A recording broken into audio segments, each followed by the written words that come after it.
시편 92편 구약성경 870쪽입니다.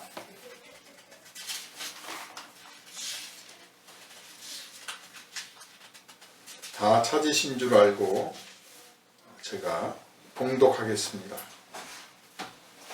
지존자여, 시편금과 비파와 수금으로 여호와께 감사하며 주의 이름을 찬양하고 아침마다 주의 인자하심을 알리며 밤마다 주의 성실하심을 베풀미 좋으니이다.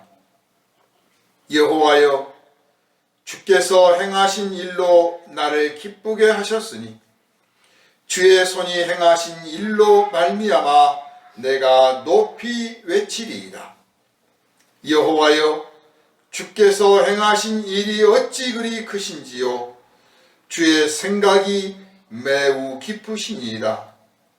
어리석은 자도 알지 못하며 무지한 자도 이를 깨닫지 못하나이다.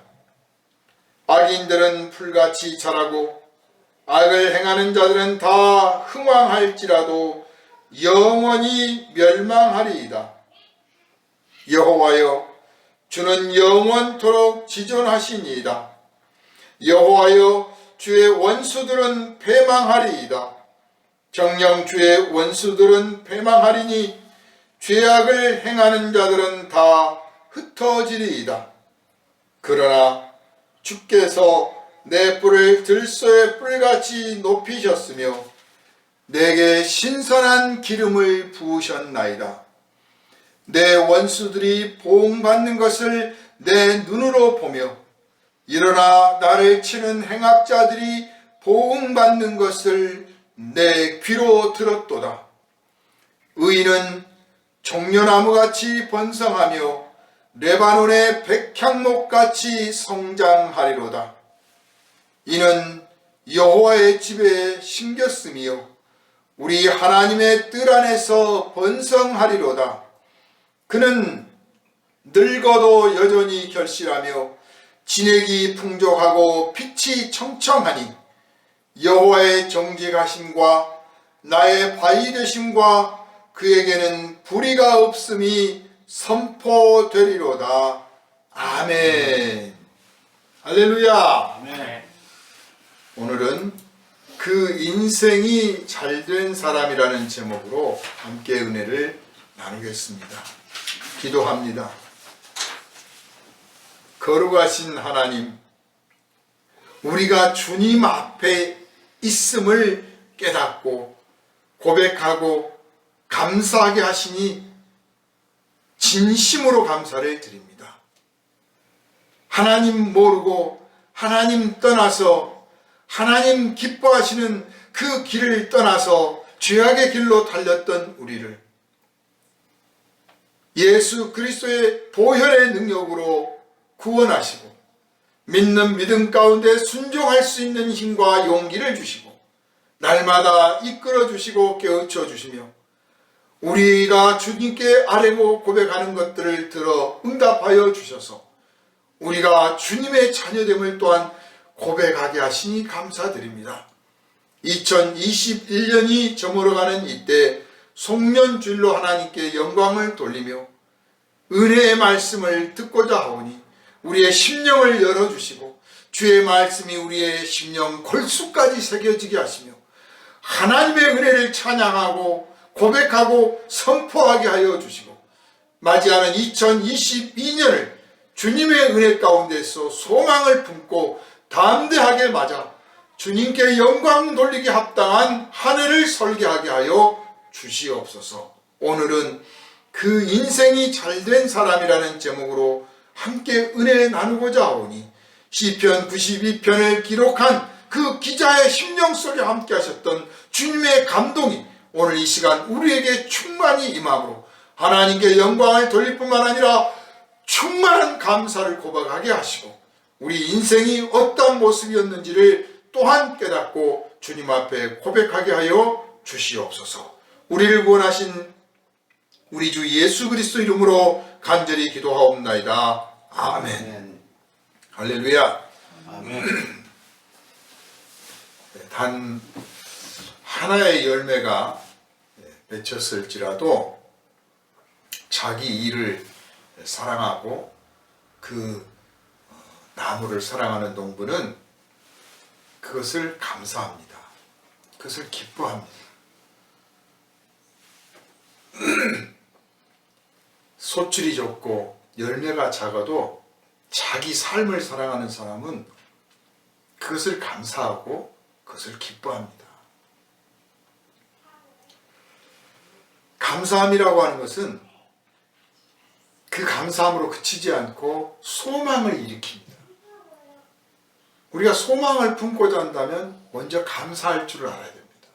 감사함 속에서 소망이 솟아나고 감사함 속에서 더 풍성한 열매를 맺고자 하는 소망이 있기 때문에 또한 우리가 생의 모든 영역 속에서 열심을 낼 수가 있는 거죠.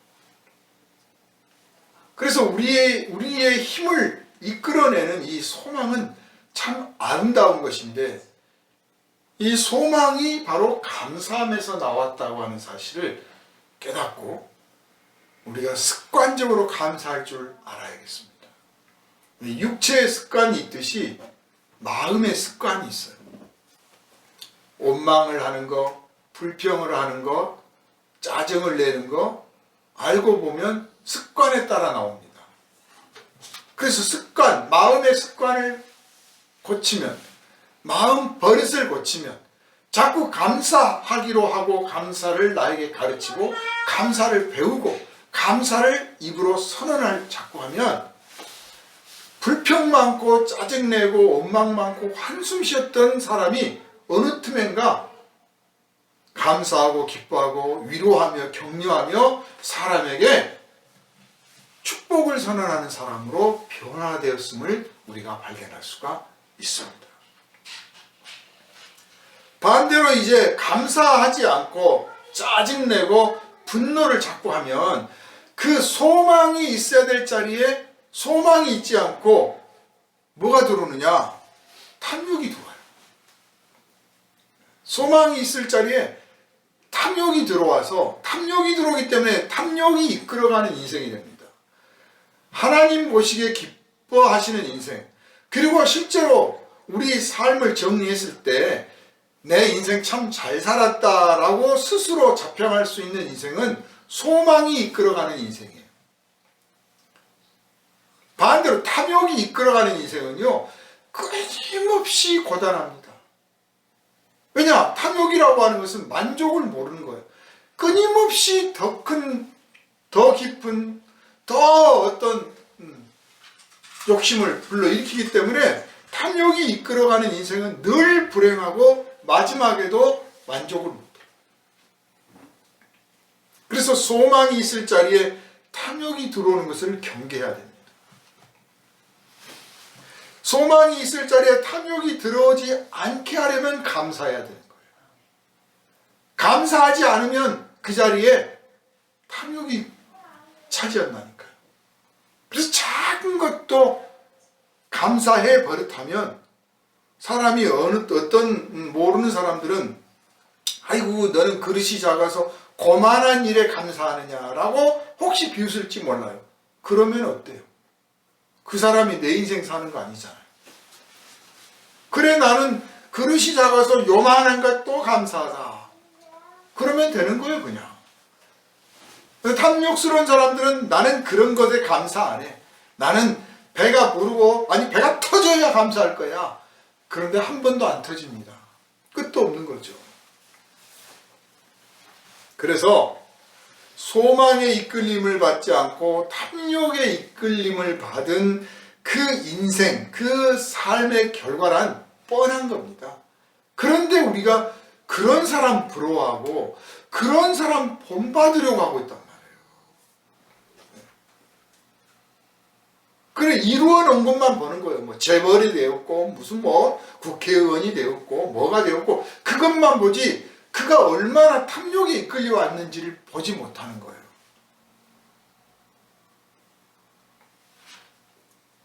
한 해를 정리하면서 마감하는 자리에서 나는 올 한 해 얼마나 탐욕에 이끌려 왔나, 나는 소망에 이끌려왔던 시간이 얼마나 되나 한번 돌아볼 수 있는 그런 시간들 가져보시기를 주님의 이름으로 부탁을 드립니다.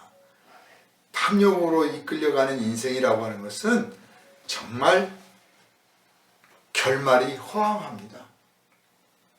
허황해요. 사실 죽을 때 아무것도 못 가지고 간다고 다들 말하잖아요. 많이 가진 사람일수록 정말 빈손이 느껴지는 거예요. 많이 가진 사람일수록. 적게 가진 사람, 아니 감사하다라고 하는 거는요, 사실 움켜쥐고 있지 않다는 뜻이거든요. 감사한다고 하는 것은 유익을 준다는 거예요. 누군가에게 준다는 거죠. 만약에 나무가 결실을 맺었는데 얼마나 단단하든지 이걸 떼낼 수가 없다고 생각해 보세요. 그러면 사람들이 야, 저 나무는 참 대단해. 그 많은 과실을 맺었는데 하나도 떨어뜨리지 않고 잘 붙들고 있어. 칭찬해 줄 것 같습니까? 안 그렇죠. 아, 이 나무 열매 따먹지도 못하는 저거 놔둬서 뭐하냐, 잘라버리자 그러죠. 근데 적당한 힘을 줬더니 적당하게 이렇게 따낼 수 있으면 야, 나무가 참 너 좋은 일 했다 그러는 거예요. 그래서 감사하는 거죠. 칭찬을 받는 거예요. 우리가 감사한다고 하는 것은 내게 있게 된 것들을 내가 꼭 붙들고만 있다는 뜻이 아니라는 거예요. 나눠주고 베풀고 누군가에게 유익을 줄 수 있는 것으로 변화시키는 거죠. 그럼으로써 내 삶에 남긴 것이 없는 것 같지만 사실 풍족함이 있는 것이고, 탐욕스러운 사람은 끊임없이 자기 안에 채웠기 때문에 누군가에 나눠준 적이 없어요. 그래서 다 가진 것 같지만 그 마지막에는 아무것도 갖고 가지 못한다 하는 거예요.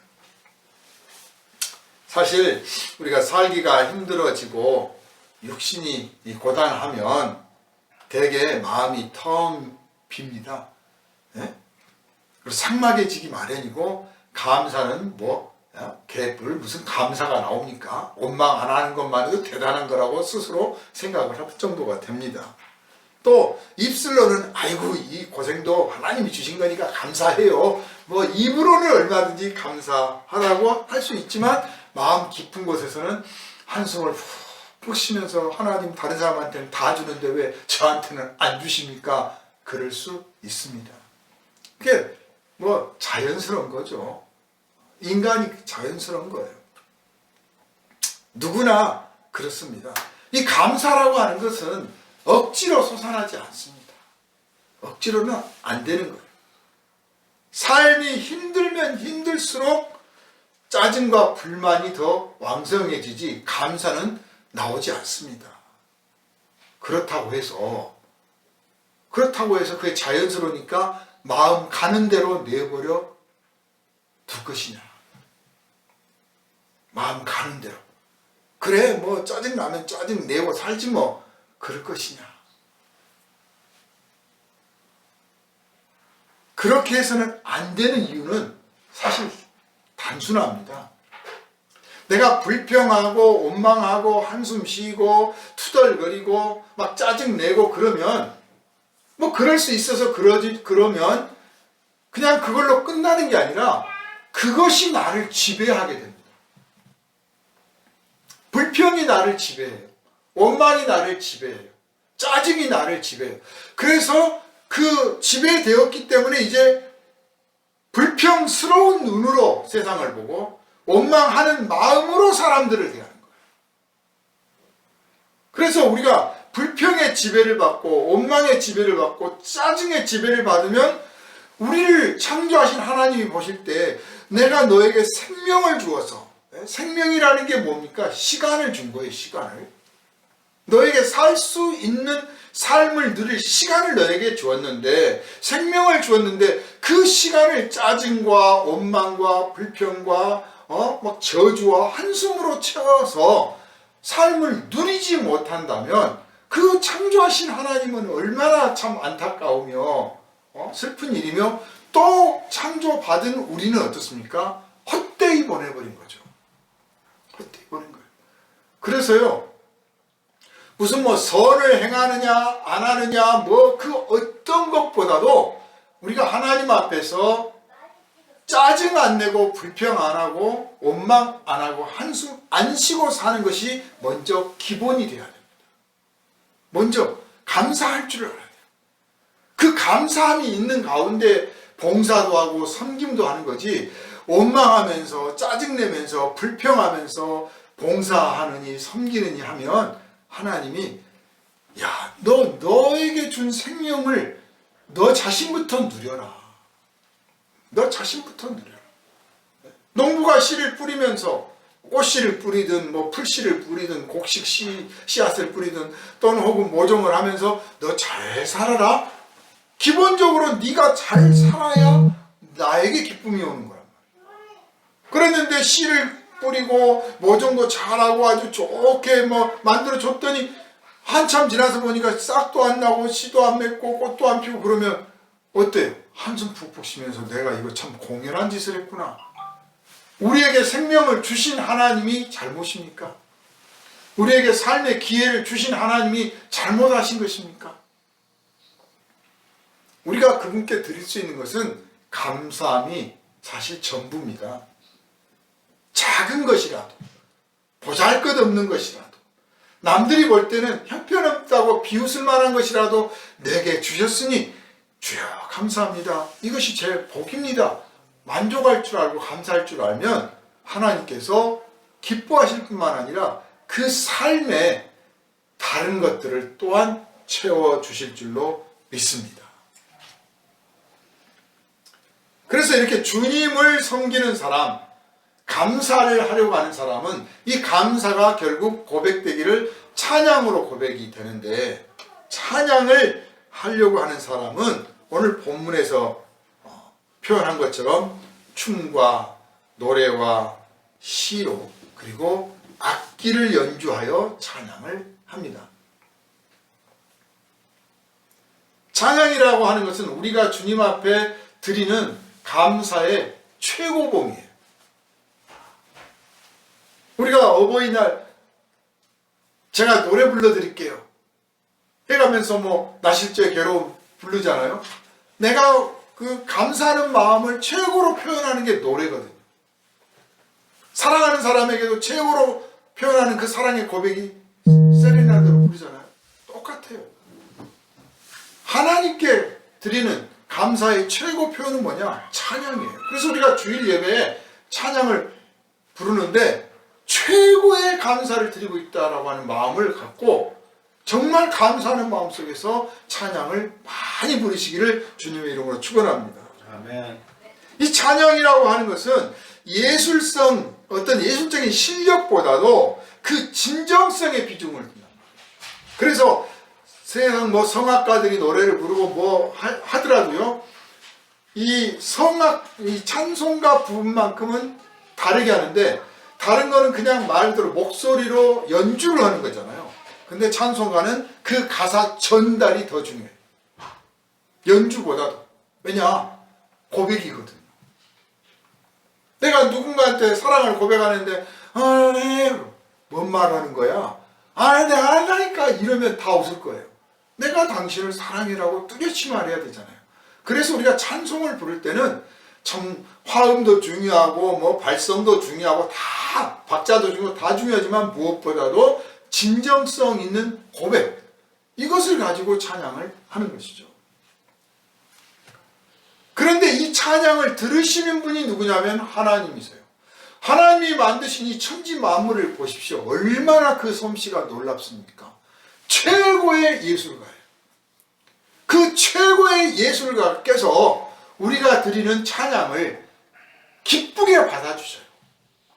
그러니까 그 어떤 사람이 아이고 노래를 그거밖에 못 불러 라고 비웃을지 몰라도 최고 수준의 예술가께서 기쁘게 받아주신다는데 누가 옆에서 뭐라고 할 거 있겠냐고 말이에요. 제가 언젠가도 말씀을 드렸던 기억이 나는데요. 저 상각산에 가서 기도를 하러 이제 신학생 때 자주 다니는데 어느 날은 갔더니 할머니 한 분이 권사님이시죠. 그분이 그 눈보라가 막 몰아치는데 찬송가를 막 부르고 있는 거예요. 서서 막 눈물을 흘리면서 부르고 있는데 거의 참 발성이고 박자고 다 엉망이에요. 그런데 제가 보면서 참 뭐 소란을 피우나 그런 마음보다는 눈보라 속에서 찬양을 하다니 뭔가 이유가 있나, 뭐 때문에 그러나 하는데 딱 마음의 감동이 오기를 성령께서 주시는 감동 같아요. 내가 이 찬양을 기뻐한다. 그래서 저도 안 가고 그냥 다 끝날 때까지 기다리고 있었어요. 옆에서 한참을 부르시더라고요. 한참을. 그래서 제가 그분 가끔 이제 국수도 다 드리고 뭐 그랬던 분이라 기억이 나죠. 국어를 하면서 거기서 생활하시는 분이에요. 그래서 제가 물어봤습니다. 무슨 왜 찬송가를 그렇게 불렀냐고 막 눈물도 흘려가면서 부르시던데요. 그랬더니 제가요, 하나님이 너무 좋아서 노숙자가 오갈 데 없어가지고 지나가는 그 기도하러 가는 그 성도들한테 손 딱 벌리고 있으면 어떤 분은 100원, 어떤 분은 50원 주기도 하고, 또 교회에서 전단지 가져와가지고 우리 교회 전단지 좀 나눠주세요. 그러면서 이제 국수도 한 그릇 사주고 그러면서 생활하시는 분이에요. 근데 그분이 이전에 저기 오살리 기도원이라고 있어요. 그 기도원을 최다실 목사님이랑 같이 할 때 아주 힘을 다했던 분이에요. 그런데 이제 나는 여기가 싫다고 나와서 혼자 이렇게 떠돌이 생활을 하는 분인데, 어찌됐든 간에 하나님이 좋아서 찬송을 하고 싶어서 하나님 고맙습니다. 그 신세가 그런데도 하나님한테 찬양을 부르는데 부르면 부를수록 막 눈물이 나면서 너무 고맙더라는 거예요. 제가 본 최고의 찬송의 장면이었습니다. 그러니 여러분, 내가 목소리가 좀 안 좋고 나 음치요, 나 음정 박자 잘 못 맞춰요, 그런 거 개의치 말고 먼저 진정한 마음으로 심령을 다해서 하나님 앞에 찬송 드리기를 힘쓰시기를 주님의 이름으로 축원합니다. 자, 그런데 그렇다고 해서 내가 그냥 내 좋을 대로 불러버리면 되는 것이냐? 또 그건 아니에요. 보면 시와 춤과 노래와 악기를 연주해서 찬양을 한다고 했고 또 하라고 제가 여러분에게 말씀드렸잖아요. 시라는 것도 나름의 운율과 형식이 있습니다. 춤도 막 추는 게 아니라 나름 그 안에도 규칙이 있습니다. 악기는 또한 어떻습니까? 아무렇게나 두드리는 게 아니라 주법이 있고 악보가 있어요. 이건 뭐냐면 우리가 하나님을 찬양할 때 질서를 가지고 해야 된다는 것이고, 나 혼자 하려고 하지 말고 나 혼자 찬양을 드려야 되는 그런 장소에서 그런 시간에는 나 혼자 하겠지만 같이 할 때는 목소리를 합해서 마음을 합해서 뜻을 합해서 할 수 있도록 내가 그 질서에 순응해야 된다 하는 것입니다. 그래서 많은 성도가 한 목소리로 찬양하고 많은 악기가 화음을 입어서 하나님 앞에 찬양하는 모습은 정말 아름답습니다. 우리 하나님이 기뻐하시는 것을 느낄 수가 있습니다. 우리는 우리 심령의 고백이 담긴 찬양을 하면서도 함께하는 성도의 찬양을 도우려고 해야 되고 또 조화를 이루려고 해야 되고, 그렇게 해서 내 찬양뿐만 아니라 나와 함께 부르는 그분들의 찬양이 또한 하나님 앞에 상달이 되도록 그렇게 하는 것, 그것이 아름다운 일이다 라고 하는 것을 여러분 깨달으시기를 주님의 이름으로 축원합니다. 오늘은 우리가 하나님께 예배 드리는 2021년 주일 예배의 마지막 주일 예배입니다. 신년 예배로 하나님께 영광을 돌리며 감사하며 소망을 품고 기도를 했던 것이 바로 엊그제 같은데 벌써 송년 주일 예배를 드리게 되었습니다. 우리에게 하나님이 주신 그 시간은 새해 첫날 0시부터 시작되었습니다. 그 이전부터 있었던 시간이요 이후로도 있는 시간이라고 말할지 모르지만 우리는 그 0시부터를 2021 기면이다 라고 우리 스스로 명명을 했습니다.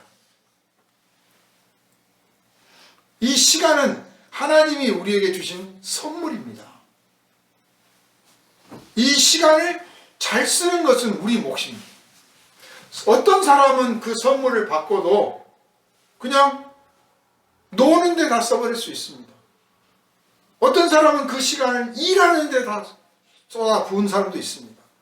어떤 사람은 사랑도 하고 우정도 나누고 뭐 골고루 이것저것 하는 데 썼던 사람도 있습니다. 그런가 하면 어떤 사람은 살기 위해서 그저 살아남기 위해서 투병을 하면서 몸부림치면서 그 시간을 다 쓴 사람도 있습니다. 똑같은 2021년을 썼는데 사람마다 나름 보낸 시간이 다릅니다. 그 나름 다르다고 하는 것은 나름 가치가 달라졌다는 뜻입니다. 똑같은 시간을 하나님께 선물로 받았는데 가치를 각각 다르게 부여를 했죠. 여러분은 어떻습니까? 내가 남기려고 해도 남겨지지 않는 것이 시간이에요. 남길 수도 없습니다. 그 시간을 우리는 어떻게 보냈나요? 한번 진지하게 돌아봐야 됩니다. 나는 이 시간들이 선물이라고 생각해 본 적은 있나? 시간을 보내기 위해서요. 말 그대로 뭐 킬링 타임, 뭐 그게 맞는 영어냐 아니냐를 떠나서 시간 죽이려고 시간을 보냈던 경우도 있었단 말이에요. 그런데 내가 그냥 어떻게 하면 시간 좀 보낼까 때울까 했던 그 시간에 어떤 사람은 목숨을 걸고 무슨 일을 했고, 또 어떤 사람은 살아남기 위해서 몸부림을 쳤고, 어떤 사람은 죽어가면서 나에게 1분만 더 주세요, 10분만 더 주세요, 그랬던 사람도 있습니다. 어떻게 살아가든 자기 몫이고, 어떻게 살았든지 간에 있는 그대로 결과를 맞이하게 될 것입니다. 어떤 사람이든 하나님께서 그의 삶에 대해서 내리시는 그 판단이나 평가에는 잘못이나 거짓됨이 없다고 하는 것을 우리는 알아야 합니다. 사랑하는 여러분, 겨울이 되니까 낙엽들이 다 졌어요. 제가 며칠 전에 북한산에 갔다가 겨우사리를 이제 발견했어요. 나뭇잎이 우거져 있을 때는 겨우사리가 안 보이죠. 다 낙엽이 지고 나니까 겨우사리가 보였는데 이게 또 때마침 또 저한테 떨어졌습니다. 아이고 고마워라 했는데 문득 그때 생각이 난 것이 있어요. 내가 원하든 원하지 않든 싫든 좋든 간에 내 삶의 모든 진모가 사람들 앞에, 하나님 앞에 백일천하에 드러날 날이 올 수 있겠구나. 내가 아무리 감추고 있어도, 아무리 숨기고, 아무리 비밀로 해놨어도 언젠가는 드러날 날이 오겠구나. 첫째는 하나님 앞에서요. 사람들은 몰라도 하나님은 다 아실 뿐만 아니라 혹여 사람들도 그 비밀을 알 날이 오겠구나. 반드시 그런 날이 오겠구나. 그렇다면 그런 날이 있을 줄을 알고 그런 날을 대비할 줄 아는 게 깨어있는 삶이고 준비하는 삶이 아닌가, 지혜로운 삶이 아닌가 생각을 해봅니다. 즉 내가 하나님 앞에 서게 될 날, 그 날을 대비하는 것이 인생의 최고의 지혜인 것입니다. 하나님께서 우리에게 이렇게 연말을 생각하게 하고 또 무슨 행사나 절기 때 돌아보게 만드시는 것은 네가 너에게 준 시간을 돌아봐야 될 날이 오듯이 네가 반드시 내 앞에 서게 될 날이 오며 그날에 네가 너의 모든 지난 날을 돌아보고 내 판단, 내 판결을 너는 받아들이게 될 것이다. 그래서 매년 연말을 맞이할 때마다 이게 달력에서의 연말이 아니라 마지막 내일이라도 나에게 연말이 올 수도 있잖아요. 내 인생의 마지막 날이 올 수 있잖아요. 그날을 대비할 줄 아는 이 지혜를 가져야겠구나. 이렇게 깨달으라고 하나님께서 이 시간을 주신 줄로 믿습니다. 깨어있는 사람, 대비하는 그 마지막 날을 대비하는, 하나님 앞에 서게 될 날을 대비하는 그 깨어있는 사람은 자기는 물론 타인의 삶에 대해서도 그 대하는 태도가 다릅니다.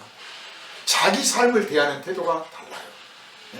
네? 암 투병을 했던 사람들이 이제 완치 판정을 받잖아요. 그러면 자기 삶을 대단히 소중하게 여깁니다. 그렇게 소중한 줄을 몰랐거든요. 그래서 음식 가려 먹지, 뭐 앉은 자리 가려서 앉지, 시간 딱딱 지키지, 그때부터 이제 자기 삶을 관리해요.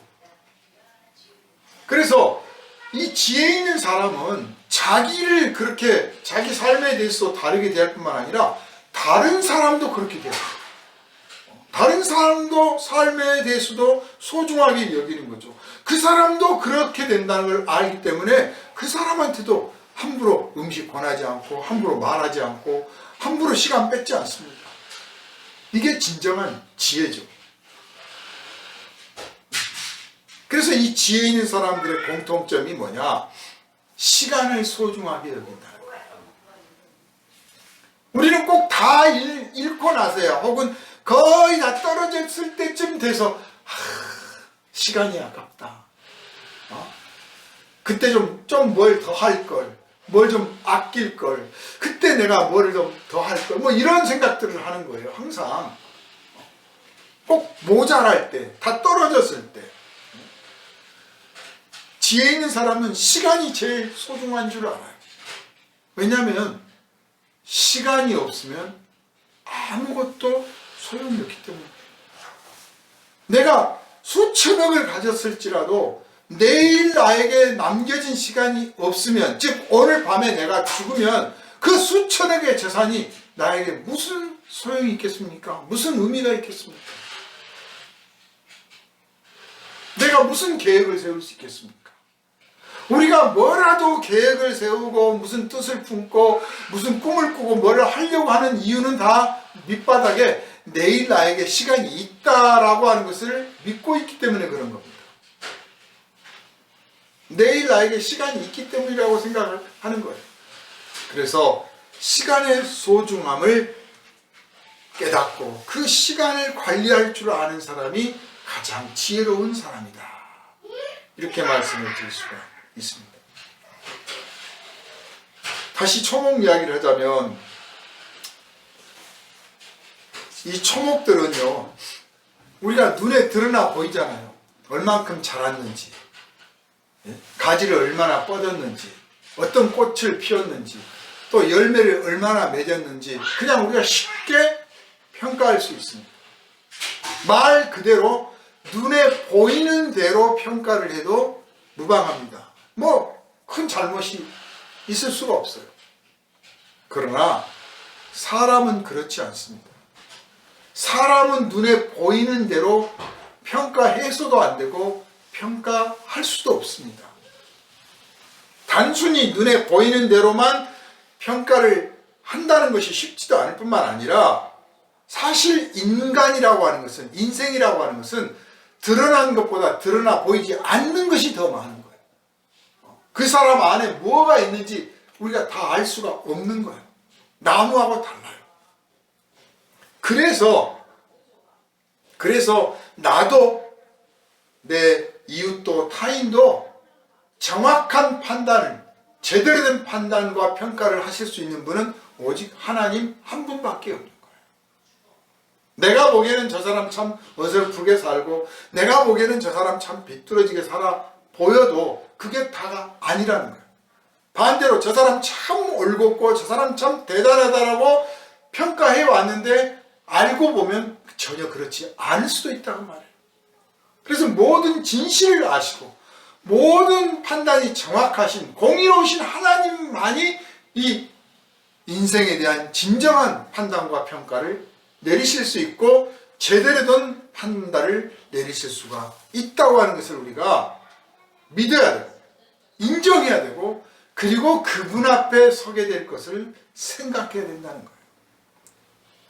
그게 바로 양심이라는 거예요.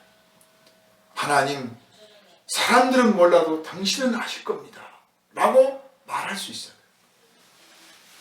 반대로 하나님 다 속였는데 결국 하나님께 들켰군요, 이러면 안 되는 거예요. 근데 대개는 하나님 앞에 가면요, 사람은 다 속였는데 결국 하나님께는 들켰군요, 그러게 됩니다.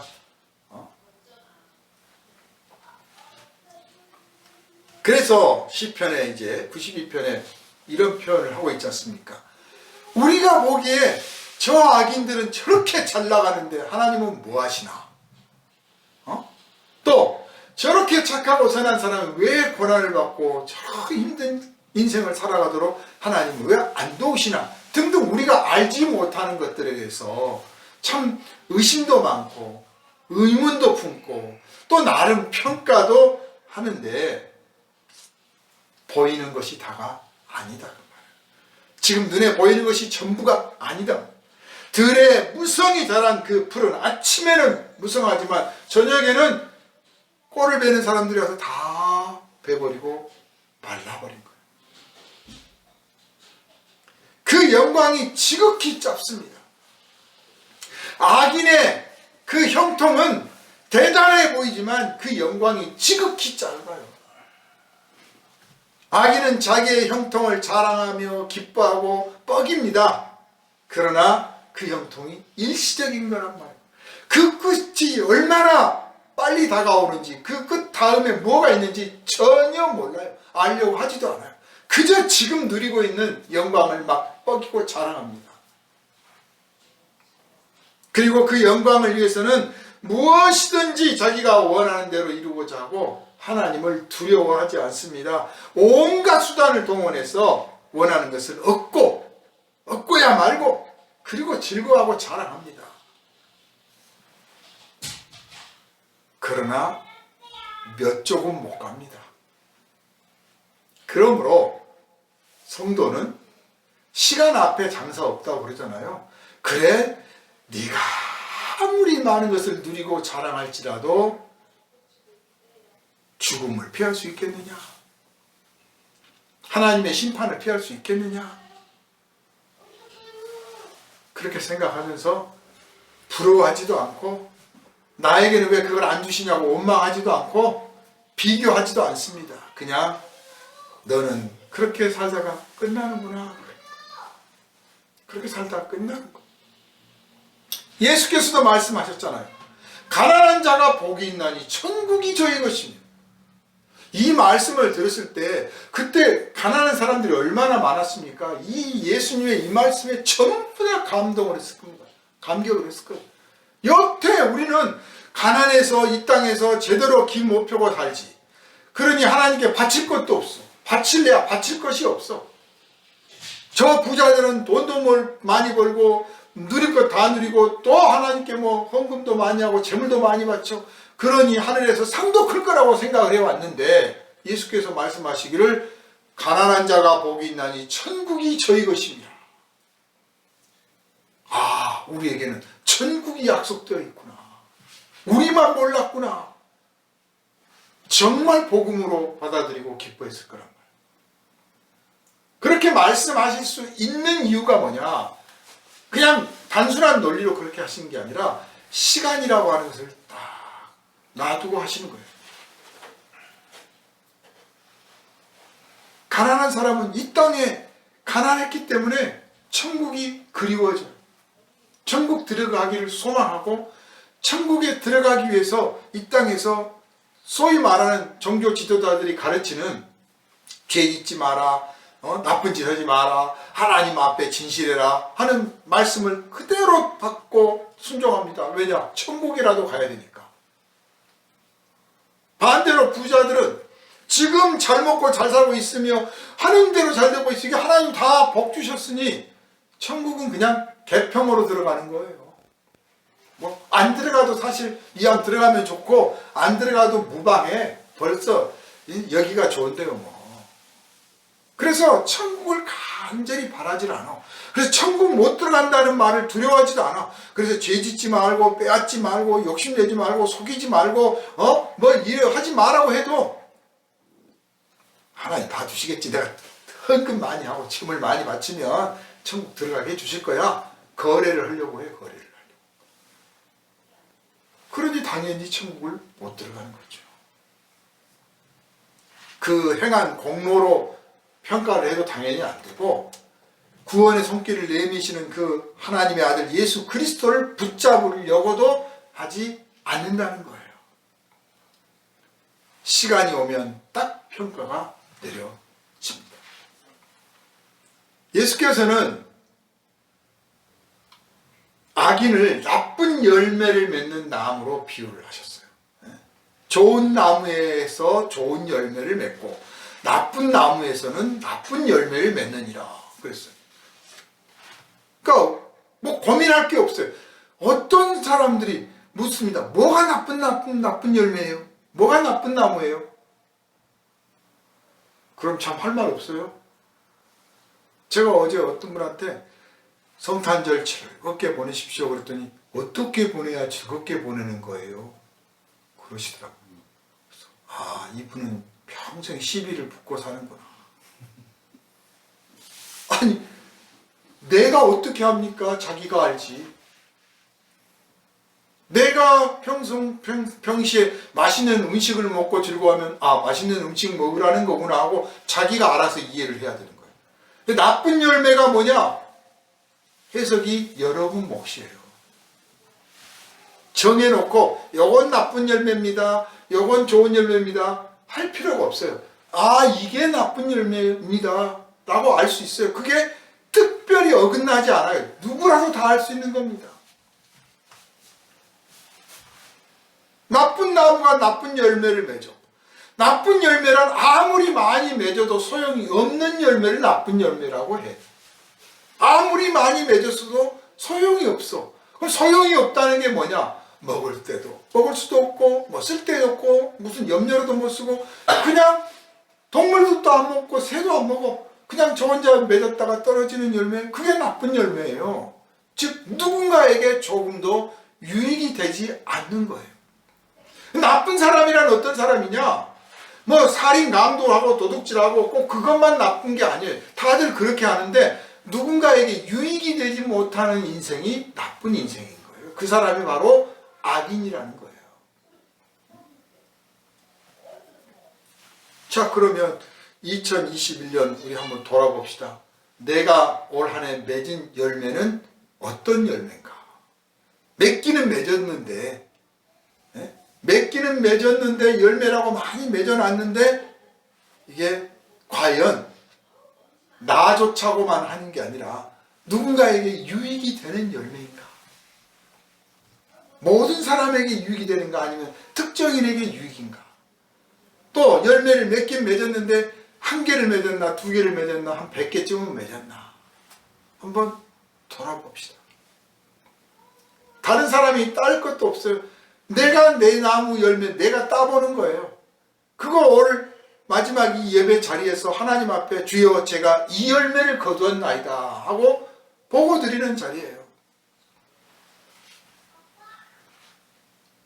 그런데 참 감사하게도 우리가 예수 안에서 예수 만난 뒤로 작더라도 좀 풍성하지는 못하지만 뭐 정말 달고 시원하고 정말 맛있다라는 말은 조금 못 들을지 몰라도 좀 떡드름하더라도 나름 그래도 예수 안에서 열매를 조금씩 맺었더라는 거예요. 올 한 해 돌아보니까. 그래서 진짜 감사할 조건이 생겨요.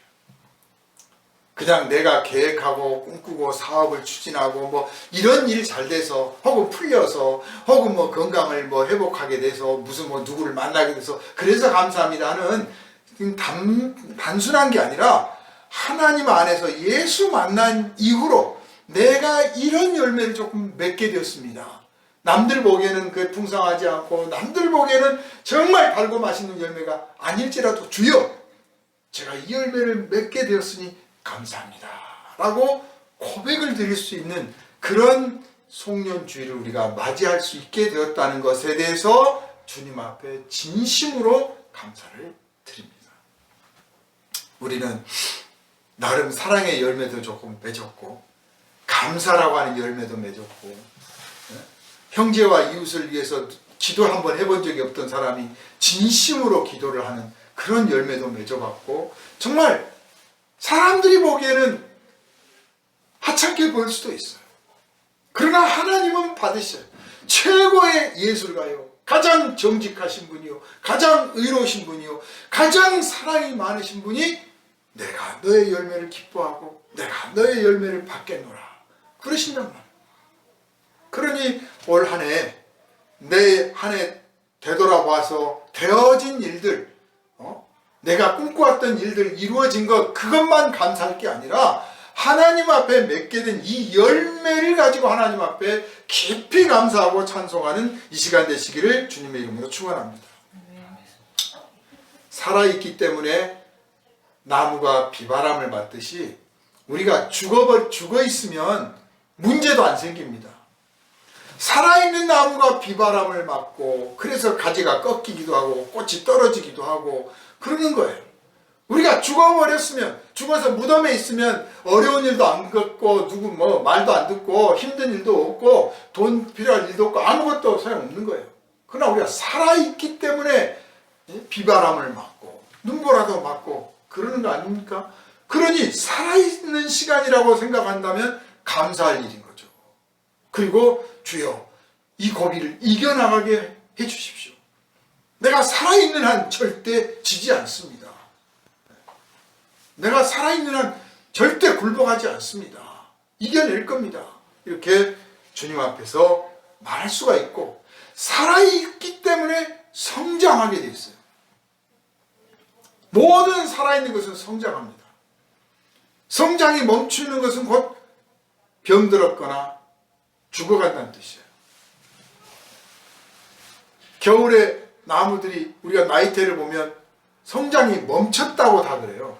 성장이 멈춘 게 아니라 성장을 적게 한 거죠. 추웠기 때문에 그때 좀 적게 한 거예요. 우리는 아무리 힘든 일을 만나도 우리 안에서 성령께서 우리가 예수 그리스도의 분량에 이르도록 자라도록 계속 이끌어 주시기 때문에 안 자라고 있는 것 같지만 계속 자라고 있는 거예요. 좋은 때를 만나면 막 성장을 크게 하는 거고, 나쁜 때를 만나면 좀 더디게 하는 거예요. 그러나 우리는 자라고 있습니다. 주님은 하나님의 아들이시면서 우리와 같은 인간의 모습으로 이 땅에서 사셨습니다. 그리고 죽음까지 맛보셨습니다. 죽음을 맛봤다고 하는 것은 인간이 가질 수 있는 최고의 불행을 맛봤다는 거예요. 죽기 전에 물론 십자가의 고통을 당하셨어요. 즉 우리가 느끼는 질병의 고통들, 상처들, 그것들을 다 맛보신 거예요. 옆구리도 찔리셨습니다. 그래서 우리가 하나님께 주의 이름으로 기도하고 간구하는 것들을 꾸짖지 아니하시고 불쌍히 여기시고 받아주셔요. 우리가 외로워서 울부짖을 때, 괴로워서 한숨을 쉴 때, 슬퍼서 탄식하고 부르짖을 때 너는 그딴 일로 그러냐? 라고 하지 아니하고, 그래, 내가 너의 아픔과 너의 슬픔을 알고 너의 외로움을 안다. 나한테 다 쏟아 부어라. 그리고 내가 너에게 주는 용기를 받고 희망을 안고 다시 일어서라. 나도 경험을 해봤다. 우상들은 그런 경험 않잖아요. 우상은 죽어있는 것이라 아픔도 슬픔도 모르잖아요.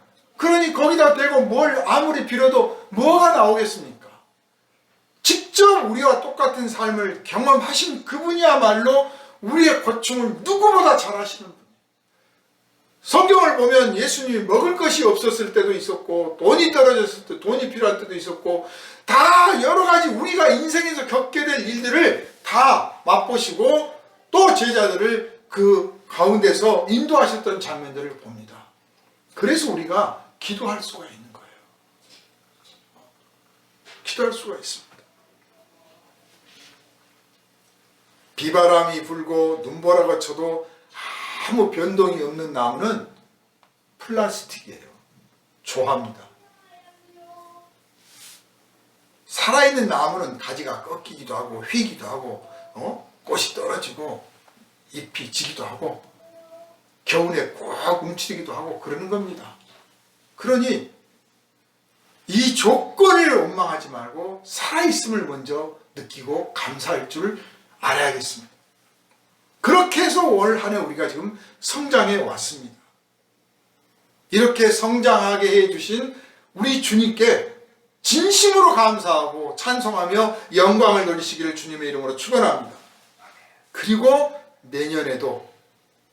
내년에는 더 큰 성장을 이루어 주실 것을 기대하고 믿고 감사하며 소망 가운데 부르짖기를 여러분 주님의 이름으로 축원합니다.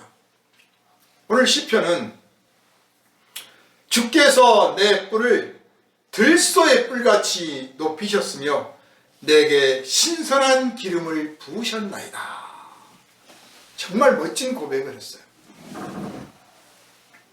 여러분은 이 말씀을 올 한 해 경험을 해보셨습니까? 주님께서 내 뿔을 들소의 뿔같이 높이셨으며 내게 신선한 기름을 부으셨습니다. 이걸 맛보셨습니까? 만약 아직 맛보지 못했고 그저 나한테도 이런 일이 좀 이루어졌으면 하고 소망한다면 내년에는 그 일이 이루어질 것을 믿으시기를 바랍니다. 아멘. 올 한 해 우리에게 주신 시간 가운데 내가 그걸 맛보지 못했다면 주님은 헛된 말씀을 하시는 분이 아니에요. 그 빈말 막 남발하면서 공수표 남발하면서 그저 우리 그냥 따뜻이고 꼬시려고 하시는 분이 아니에요. 내가 말했으니 이 말이 너의 삶에서 이루어지리라. 약속하신 분이요, 행동하시는 분이요, 실천하시는 분이요, 이루시는 분입니다. 오늘 이 말씀이 우리 가운데 선포되었으므로 이 말씀이 이루어질 것을 믿으시기를 바랍니다.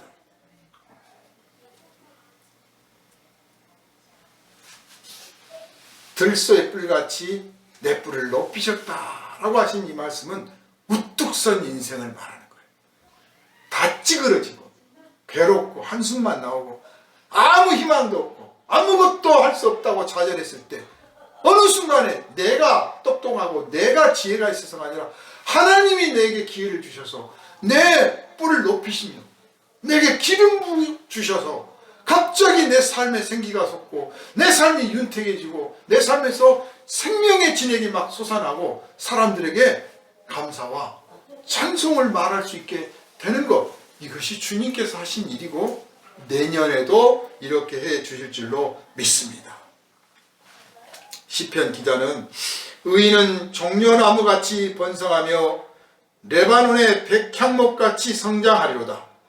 이는 여호와의 집에 심겼으며 우리 하나님의 뜰 안에서 번성하리로다. 이렇게 고백을 하고 마쳤습니다. 의인의 번성을 하나님은 기뻐하십니다. 우리가 잘 되기를 누구보다도 원하시는 분이 우리 하나님 아버지십니다. 이 간절히 바라시는 아버지 하나님의 그 사랑과 뜻을 의심하지 말고 당당하게 뜨겁게 열심히 앞으로 나아가시기를 주님의 이름으로 부탁을 드립니다. 여러분은 들에 심어진 나무가 아니에요. 깃가에 심어진 나무가 아니에요. 어디 뭐 푸대접 받고 자라도록 되어 있는 나무가 아니고 여호와의 집에 심겨진 나무예요. 하나님의 정원에 심겨진 나무예요. 여러분을 돌보시는 분이 하나님이시고 여러분을 지키시는 분이 하나님이시고 여러분을 기르시는 분이 하나님이시고 여러분의 생의 모든 것을 통해서 영광을 받으시는 분이 하나님이십니다. 그 하나님께서 여러분의 하나님이시며 오늘 우리에게 너희는 여호와의 집에 심겨진 나무다, 여호와의 집에 심겨진 백향목과 같다라고 말씀을 하십니다. 주님, 올 한 해 제가 돌아보건대 비실비실하고 제대로 못 자란 것 같습니다. 그렇지만 오늘 말씀하시니 믿습니다. 제가 여호와의 집에 심겨진 나무인 줄 믿습니다. 내년에는 우뚝 서서 자라게 될 줄 압니다. 그래서 주님을 기쁘시게 하고 내게서 맺어진 열매로 많은 사람들을 기쁘게 하고 하나님께 영광을 돌리게 될 줄 믿습니다. 사랑하는 여러분, 어떤 인생이 잘된 인생입니까? 그 인생이 잘된 사람이 어떤 사람입니까? 여호와의 집에 심겨진 사람이 잘된 사람인 거예요. 들에 심어지고 산에 심어지고 길가에 심어진 나무가 아무리 잘 자라도 어느 틈엔가 누가 베어가고 어느 틈엔가 치이고 어느 틈엔가 벌레 먹습니다. 그러나 여호와의 집에 심겨진 나무는 지금은 비록 어리고 작을지라도 머지않아 크고 장성한 나무로 자랄 것이 분명하고 하나님께서 기뻐 받으실 열매들을 주렁주렁 맺을 것이 분명합니다. 우리가 여호와의 집에 심겨진 나무가 되었음을 오늘 주님께서는 우리에게 깨닫게 하시고 감사하고 찬양하며 고백하라고 우리에게 일러주십니다. 그리하여 내년에 너희에게 맺게 될 열매들을 기대하고 그 소망 가운데 기도하라. 내가 이루리라 약속하십니다. 송년주일을 맞이해서 올 한 해 돌아보며 감사하고 하나님 앞에 영광을 돌리되 내 인생이 잘 되었구나 라고 고백하는, 그리고 이웃들에게도 고백하는 그런 복된 날 되시기를 주님의 이름으로 축원합니다. 기도하겠습니다. 거룩하신 주님, 그 인생이 잘된 사람이 어떤 사람일까요? 많은 사람들은 돈을 많이 번 사람, 출세한 사람, 성공한 사람, 유명해진 사람, 권력을 가진 사람, 나름의 기준들이 있습니다. 그런데 오늘 주님께서 우리에게 일깨워 주셨습니다. 여호와의 집에 심겨진 나무처럼 하나님 앞에 서 있는 사람, 하나님 앞에 심겨진 그 사람이 가장 잘된 인생을 살고 있노라고 가르쳐 주십니다. 오늘 우리가 돌아보건대 우리가 바로 하나님의 집에 심겨진 나무였음을 고백하고 감사와 찬송을 드립니다. 아버지 하나님, 올 한 해 많은 열매를 맺지 못했지만 주님께서 인자와 성실로 우리를 보살펴 주시고 우리에게 더 큰 은혜와 더 큰 사랑과 능력을 주심으로 내년에는 풍성한 열매를 주렁주렁 맺어서 하나님을 기쁘시게 하고 많은 이웃들에게 생명을 함께 나누어 하나님께 영광을 돌리게 하여 주실 것을 믿고 소망 가운데 기도로 새해를 열게 하여 주시옵소서. 우리를 구원하신 예수 그리스도 이름으로 간절히 기도하옵나이다. 아멘.